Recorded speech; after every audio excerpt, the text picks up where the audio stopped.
ને મારા જય શ્રી કૃષ્ણ। આજે અધિક માસની એકાદશીનું મહાત્મ્ય। આ એકાદશી સ્ત્રી પુરુષ બંનેને મુક્તિ આપનારી છે, પાપોનો નાશ કરવાવાળી છે। આ દિવસે નરોત્તમ નામે દેવનું પૂજન કરવું। એની કથા નીચે પ્રમાણે છે। સુમેગા નામનો એક બ્રાહ્મણ હતો। તેને એક ધર્મવૃત્તિવાળી અને પતિપરાયણ પત્ની હતી। પૂર્વકર્મના પ્રભાવે એ બ્રાહ્મણ ખૂબ જ ગરીબ હતો। તેણે ભીખ માંગી પેટ ભરવા પણ ફાંફા માર્યા, પણ ભીખ પણ મળી નહીં। આમ અન્ન વસ્ત્રોથી પીડાતા તે બ્રાહ્મણની સાધ્વી સ્ત્રી પોતે ભૂખી રહેતી અને પતિની સેવા કરતી, અતિથિની પૂજા કરતી અને આવકાર આપતી, અને પોતાના પતિ કે કોઈ અન્યને પણ પોતે દુઃખી છે એમ કહેતી નહીં। આમ ભૂખના દુઃખથી એનું રૂપ યૌવન કરમાવા લાગ્યું। દિવસે દિવસે નિસ્તેજ અને શુષ્ક થવા લાગી। તેનો નિર્ધન પતિ પોતે પત્નીનું દુઃખ સમજી શકતો હતો। તેણે એકવાર કંટાળીને પત્નીને કહ્યું કે હે કમનસીબ કાંતા, આ શહેરમાં મને કોઈ દાન કરતું નથી, મારી દયા ખાતું નથી, માટે મને નસીબ અજમાવવા પરદેશ જવા દે, અને પુરુષાર્થ વિના ભાગ્ય ફળવાનું નથી। આવું પતિનું બોલવું સાંભળી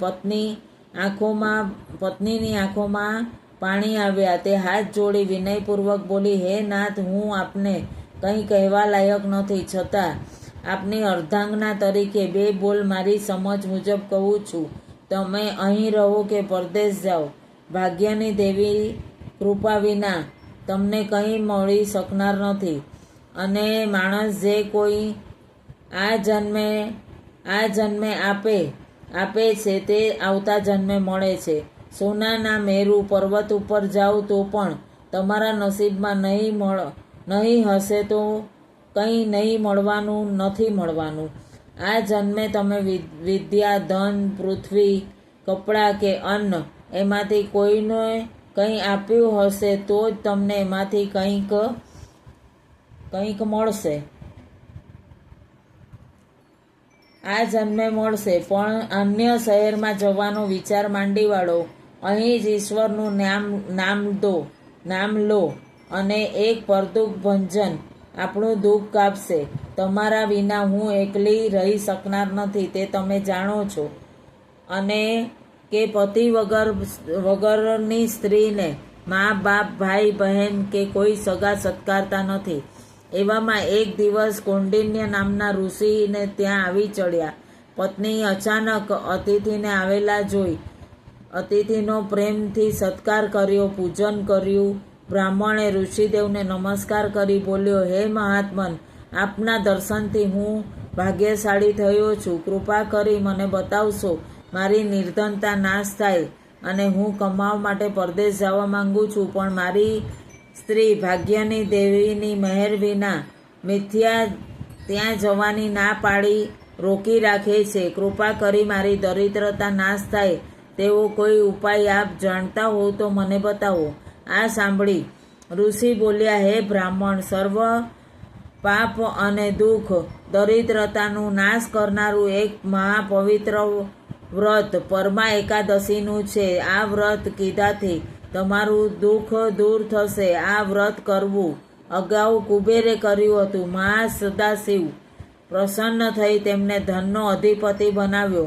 હરિશ્ચંદ્ર રાજાએ કર્યું હતું। તેને સ્ત્રી, પુત્ર અને રાજપાટ મળ્યા પછી માટે તમે બંને પતિ પત્ની આ વ્રત કરો। બંને ધણી ધણિયાણીએ ઋષિના મોઢે આ વ્રતની વિધિ સાંભળી અને પરમા એકાદશીના દિવસે વહેલા ઉઠી સ્નાન કરી એકાદશીથી માંડીને અમાસ સુધી પંચરાત્રિ ઉપવાસ કર્યા, જેથી તેમનું સર્વ દુઃખ દૂર થયું। દેવી સંકેતથી એક શહેરના રાજાનો પુત્ર ઈશ્વરની પ્રેરણા થવાથી તેમને ઘેર આવ્યો અને એમને રહેવા માટે એક સુંદર ઘર આપ્યું। વિવિધ વસ્ત્ર અલંકાર ઉપરાંત ખાવા પીવા માટે જાત જાતના પકવાન પીરસ્યા। તેમની આજીવિકા માટે તેમને રાજ તરફથી વંશ પરંપરા માટે ગામ આપ્યું અને એ વ્રતના પ્રભાવે પતિ પત્ની પરમ સુખ ભોગવી અંતે પરલોકમાં ગયા. આ પ્રમાણે જે કોઈ આ અધિક માસની બંને 11ના વ્રત સંપૂર્ણ વિધિ સહિત શ્રદ્ધા રાખી કરશે તેને દેવને દુર્લભ એવી સદગતિ અને સંપત્તિ, કીર્તિ અને મુક્તિ પ્રાપ્ત થશે. એના મનની તમામ મનોરથ સફળ થશે અને એનો જન્મ મરણના ફેરામાંથી પણ છુટકારો થશે. ઇતિ શ્રી પુરુષોત્તમ મહાત્મ્યમાં પરમા એકાદશીનું આજની અધિક વદ એકાદશીનું મહાત્મ્ય પૂર્ણ થાય છે. પુરુષોત્તમ ભગવાનને અર્પણ. આપ સૌને મારા જય શ્રી કૃષ્ણ.